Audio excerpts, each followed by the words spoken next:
Hola a todos. Hoy vamos a desglosar un tema directamente desde las fuentes originales, que la verdad es fascinante y bastante serio. Vamos a hablar sobre el liderazgo espiritual, pero específicamente sobre ese delicado y a veces crítico equilibrio entre el carácter personal y los dones espirituales. Es un tema del que se debate muchísimo, pero casi nunca se analiza con esta claridad. Y bueno, lo que revela este material literalmente cambia nuestra perspectiva sobre por qué algunos líderes logran perdurar con los años, mientras que otros simplemente desaparecen del mapa. Para poner esto en perspectiva, imagínense lo siguiente. El número 3 representa una realidad bastante impactante en esta historia. El autor del material nos cuenta que hace unos 30 años, cuando apenas empezaba en el ministerio, había alrededor de 24 voces proféticas súper prometedoras, hombres y mujeres que todos veían como el futuro absoluto del liderazgo. Pero ¿cuál es la impactante realidad? Hoy en día, de esas 24 personas, solo 3 siguen activas en el ministerio. Solo 3. El resto, pues, vino y se fue. Fallaron, perdieron la confianza de sus comunidades o sus problemas de carácter se hicieron demasiado públicos. Y claro, esto nos obliga a hacernos una gran pregunta. ¿Qué es lo que realmente determina quién sobrevive en este ámbito y quién no? Para entenderlo, vamos a seguir una ruta muy clara en este análisis de 6 puntos. Empezaremos viendo el dilema central del liderazgo, para luego pasar a los 4 cuadrantes del ministerio profético. Después, nos meteremos de lleno a entender el factor humano, seguido de un debate clave, el poder versus la autoridad. Finalmente, veremos las 4 trampas peligrosas y cerraremos con algo súper práctico, cómo evaluar nuestro propio carácter. Empecemos entonces con el primer punto, el dilema central del liderazgo.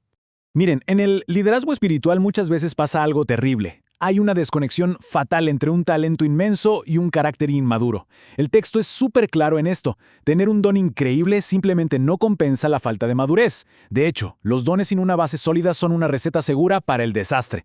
Para diagnosticar esto, el autor nos propone un modelo que divide el liderazgo en 2 ejes. Por un lado tenemos el factor Dios, que vendría siendo el nivel de unción o de don espiritual. Y por el otro está el factor humano, que nos marca el nivel de peligro dictado por nuestras emociones, fallas y sobre todo nuestro carácter. Justo en la intersección de estos 2 ejes es donde realmente nos damos cuenta de dónde está parado un líder.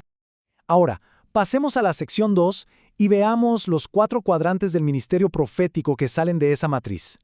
Como ven, esta matriz crea 4 entornos totalmente distintos. Y es interesantísimo porque el autor afirma que le bastan solo 3 minutos para saber en qué cuadrante vive una persona. Por ejemplo, hablemos del cuadrante 1. El texto lo describe como un lugar bastante negativo. Aquí vemos un riesgo humano altísimo pero poquísima unción real. Los líderes que están en este espacio casi siempre están a la defensiva, sienten que su trabajo es ir señalando todo lo que está mal en la iglesia y si no les hacen caso reaccionan con mucha hostilidad. O sea, no saben diferenciar entre un ministerio inmaduro y uno que sí tiene madurez. Son duros, le exigen a los demás cosas que ni ellos mismos cumplen y están convencidos de que el juicio siempre tiene que ganarle a la misericordia. De ahí saltamos al cuadrante 2. Y a primera vista este parece genial porque hay muchísima unción y talento. Pero ojo porque el riesgo humano sigue siendo altísimo debido a una falta tremenda de sabiduría. Estos líderes tienen un problema enorme. Confunden sus propias opiniones con revelaciones divinas. O sea, asumen que Dios opina exactamente igual que ellos en todo. Sí, tienen dones, pero como les falta carácter, se vuelven lo que el autor llama estrellas fugaces. Brillan pero se queman rapidísimo. Sus fallas se vuelven evidentes para todo el mundo excepto para ellos mismos, y casi siempre terminan causando chismes, divisiones y triangulaciones en las relaciones de su entorno. El cuadrante 3 es el reino de la seguridad absoluta. Aquí hay un nivel de peligro bajísimo, pero lamentablemente también hay muy poca unción. Básicamente estamos hablando de personas que están paralizadas por el qué dirán o por el miedo a equivocarse. No asumen ni un solo riesgo. Prefieren guardarse sus visiones por puro miedo a que las rechacen. El texto las llama personas de doble ánimo, porque literalmente cambian de opinión dependiendo de quién esté parado frente a ellas en ese momento. Es una forma de vivir dictada al 100% por el miedo al hombre. Y por fin llegamos al cuadrante 4. Esta es la meta, la zona segura. Aquí tenemos una alta unción y un riesgo humano bajísimo. Los que logran operar en este espacio realmente reflejan el corazón restaurador de Dios y entienden algo fundamental: la misericordia siempre triunfa sobre el juicio. Comprenden esa sinergia espiritual de Romanos 8:28, donde todas las cosas ayudan a bien. Pero el detalle clave aquí es que, en este cuadrante, el carácter siempre es superior al don. Su único propósito es levantar a los demás, nunca a sí mismos. Y para que entendamos mejor cómo se ve esta longevidad en el cuadrante 4, el material nos pone de ejemplo la historia bíblica de Daniel. Piénsenlo, Este hombre no solo sobrevivió, sino que sirvió y tuvo el favor de 12 reyes consecutivos en su vida. 12, incluyendo a Nabucodonosor, Belsásar, Darío y Ciro. Hubo épocas larguísimas en las que Daniel literalmente desaparecía del ojo público, solo para que lo mandaran a llamar años después, simplemente porque mantenía un verdadero espíritu de excelencia. Gobernaba con gracia y se retiraba con gracia. ¿Por qué? Porque estaba totalmente anclado en su relación con lo divino. Jamás dependió de que los humanos lo aplaudieran o lo validaran. Entramos ahora a la sección 3, entendiendo ese factor humano. Porque, seamos honestos, mantenerse en ese cuadrante 4 no es nada fácil. Y aquí es donde entran todas esas dinámicas internas y los problemas del día a día que siempre intentan arrastrar el liderazgo de vuelta al peligro. El autor comparte una anécdota personal buenísima para ilustrar esto. Nos cuenta que, justo antes de dar una clase súper importante, todo el equipo técnico falló. Y para colmo, en ese mismo momento, a su padre anciano se lo llevaron de urgencia al hospital. La presión en ese instante era gigantesca. Pero aún así, él sintió que debía enfocarse en lo que tenía enfrente y confiar el cuidado de su papá a otras manos. La lección de esto es profunda. No se puede permitir que el estrés diario o las crisis del momento dicten cómo se entrega un mensaje. Si hay tristeza o enojo, el carácter tiene que ser tan sólido que no permita que el don se contamine con esas circunstancias humanas temporales. Lo cual nos lleva a la sección 4. El poder versus la autoridad espiritual. Para lograr mantener esa madurez emocional, el texto nos marca una diferencia teológica que es absolutamente vital para ser efectivos contra la oscuridad. Hoy vemos que mucha gente exige y clama por tener poder. Pero el poder, que en griego es dunamis, es en realidad un don gratuito. No requiere ningún tipo de mérito propio. Ahora, la autoridad o exusía es muy distinta. Ese es el fruto directo de cultivar una relación. Requiere trabajo duro, tiempo y sobre todo carácter.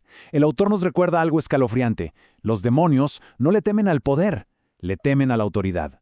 Alguien puede tener dones increíbles y hacer cosas espectaculares, pero si no tiene una relación genuina, carece de autoridad real.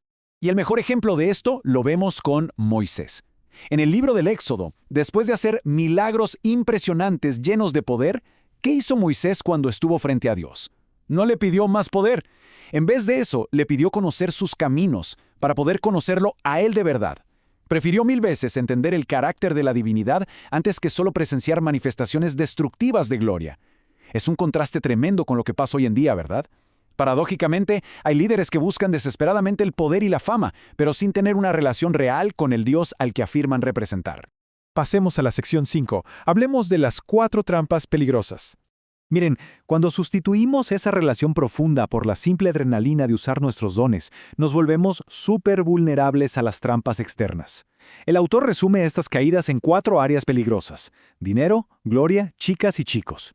Básicamente, el argumento es que tener un don espiritual genera un atractivo artificial, o sea, la unción hace que la persona parezca mucho más atractiva o confiable de lo que realmente es. Y si existen inseguridades que no se han resuelto en el carácter, se usará esa falsa seguridad para buscar llenar los vacíos internos, ya sea buscando ganancias financieras extremas, queriendo ser el centro de atención o cayendo en relaciones inapropiadas.